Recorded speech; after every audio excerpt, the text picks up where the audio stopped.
जोबोर गोजोनथाव बाथ्रा दिनै बे मुंख्लं बिनेश्वर ब्रह्मनि मारखंसालियाव जोङो क'क्राझार थुनलाइयारि फोरबोजों लोब्बा लाखिनानै जोङो दिनै मिरुआरि हिसाबै जोङो बेवहाय बर' थुनलाइ आफादनि जोनोम सान 70थि सानखौ जोङो बेवहाय फिरफिला दैखांनायजों लोगोसे माखासे गेदेमा सुबुंफोर आरो मुंख्लंफोरखौ बिबार माला बावनानै जों गोसोखांदों जाय बिथांमोनहा 1950 मायथाइनिफ्राय खामानि मावनानै बर' राव थुनलाइ जौगानायनि थाखाय बिथांमोनहा खामानि मावबोदोंमोन आरो दासिमबो जोङो बर' बिजों गायसननो हाबाय आरो बे बर' रावखौ जोङो 9थि फारियाव भारत संबिजिरनि 9थि फारियाव सोनो हाबाय आरो बे रावा बिटिआर सुक्तिनि गेजेरजों एस'सिएट अफिसियेल लेंगुवेज जाबाय दा गोजोनथाव बाथ्रा जोंहा मावनांगौआ बेनो जे जोंनि इनफरमेशन टेक्न'लजि आरो फेसबुक दानि कम्पिटिटिभ मुगायाव जों खारफानो हानाय बायदि जोङो माखासे लार्निं माने डिजिटेल माने लार्निंनि बेबस्थाखौ जों खालामनो नाजादों आरो माखासे जोङो भारतबाणी एबा गुगोल्सआवबो जोङो बर' रावखौ सोनो हादों आरो लोगोसे जों एसक'सिस होननाय मोनसे बे सरकारि अनुस्थानजों जों टाइ आप जानानै जाहाथे माने फरायसाफ्रा लार्निं खालामनो हायो एडुकेसन लानो हायो बेखिनिखौ गोरलैयैनो लानो हायो बेखिनिखौ जोङो टाइ आप जानानै जोङो खामानि मावदों आरो लोगोसे जोङो बे बर' रावा जाहाथे मुलुग दरबाराव जोङो मोनसे स्वीकृति मोननो हायो बिनि थाखायनो जों गोजोनथाव बाथ्रा नैबे क'क्राझार थुनलाइयारि जिथुनाखि फोरबो बेनि गेजेरजों मोनसे मेसेज खारगोन जे जोङो गिबियै जोङो बे बड'लेण्ड एलेकायाव जोङो बे फोरबोखौ खुंनो हादों आरो बर' थुनलाइ आफादा बेवहाय जोङो मदद होफादों बिटिआर सरकारखौ मदद होफादों अर्गेनाइजिं कमिटिखौ जों मदद होफादों आरो बे लाइनजोंनो जोङो खामानि मावगासिनो दङ जाहाथे जोंनि गेजेराव हारि हारिसानि गेजेराव गोजोन थासारि फैयो आरो जोंनि गेजेराव खौसेथि फैयो बेखौनो जों आसा फारियो आरो जोङो समाजाव मोनसे सान्थि गोजोन दावगानाय लाबोनोबा बे बिग्रायारि जिथु हाबा खामानि बेखौ जोङो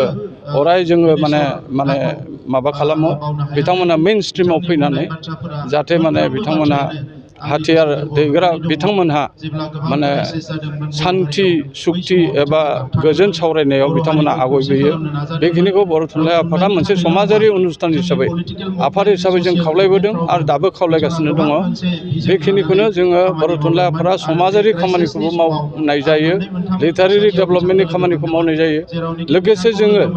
आसामनि थागिबि हायेनारि जनजातिफोरनि माने फिसा फिसा रावारि मानसिफोरनि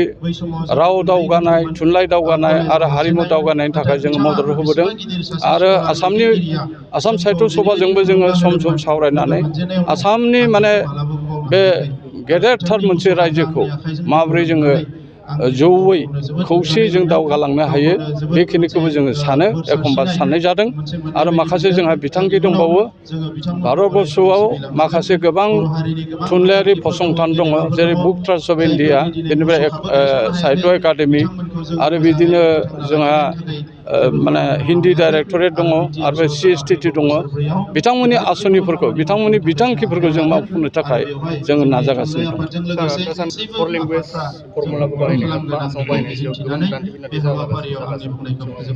बेयो जोबोर साननो गोनां खोथा जे जोङो आसाम सरकारा जिथुनिखि फर लेंगुवेज फर्मुलानि खोथा बुंदों जे बिथांमोनहा भारतनि जिथुनिखि 3 लेंगुवेज फर्मुला बे 3 लेंगुवेज फर्मुलाखौ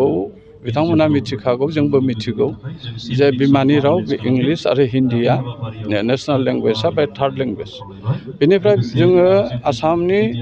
माने इंटीग्रिटीखौ नायनानै आसामनि माने गुबुन गुबुन रावारि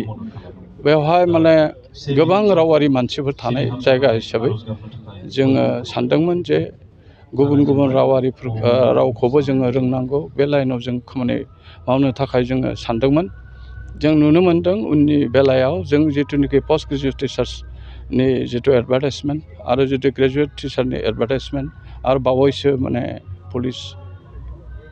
पुलिस बिफानाव माने असमिया रावखौ जाबसिननानै होनायनि जिथु जों एडभार्टाइजमेन्ट नुनो मोनदों आरो बिनि बादैबो जुडिशियेल सार्भिसाव जोङो असमिया रावखौ जाबसिनना होनाय नुदों। जोंनि खोथा बेनो जे बर' रावा जिहेतु 90 फारियाव हाबनाय मोनसे एस'सियेट अफिसियेल लेंगुवेज, बेखौ जाबसिननायनि खोथा गैया। जोङो आसामनि माने एसामिसनि असमिया रावनि जोङो नैथि फारियाव थानाय मोनसे हारिनि राव, बेखौ जोङो नेग्लेक्ट खालामबा खिन्थु बर' थुनलाइ आफाद आरो गुबुन जोंनि बर' आफादा बेखौ कमप्रमाइज खालामनाय नङा। जोङो हयथ' जोङो बे 4 लेंगुवेज फर्मुलाखौ जोङो नेवसिगारनोबो हागौ आरो जोङो जुदि जोंनि साननाय हनायखौ जुदि सरकारा जाफुंसार होनो हायाब्ला जों नाथाय बेखौ मानिनाय नङा। आरो गुबुन फारसेथिं जोङो दुलाराय बर' फरायसा आफादजोंबो रायज्लायदों आरो गुबुन आफादफोरजों रायज्लायदों,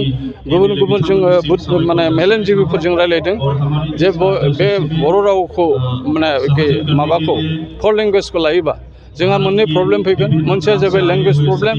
आरो मोनसेया जाबाय स्क्रिप्ट प्रब्लेम। गाबोननो जुदि हिन्दीखौ 50 आरो असमियाखौ 50 लायो, बर' गथ'आ बे स्क्रिप्टआव थाबथाहैगोन आरो लोगोसे लेंगुवेज प्रब्लेम जागोन। बेखिनिखौ नायनानै जोङो आरो सावरायबावगोन। जोङो दासिमबो सावरायगासिनो दङ आरो आसाम सरकारखौबो जोङो बुंगोन जे जोंनि बर' रावखौ नेवसिगारनो नाङा,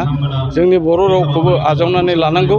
आरो बिथांमोना जुदि आजावनानै लायाबा, बिथांमोना जुदि सम जोंखौ नाख्रेबाय थायोबा जोंबो खिन्थु कमप्रमाइज खालामनाय नङा। बिटिसिनि मोनखानाय मोनथायफोरा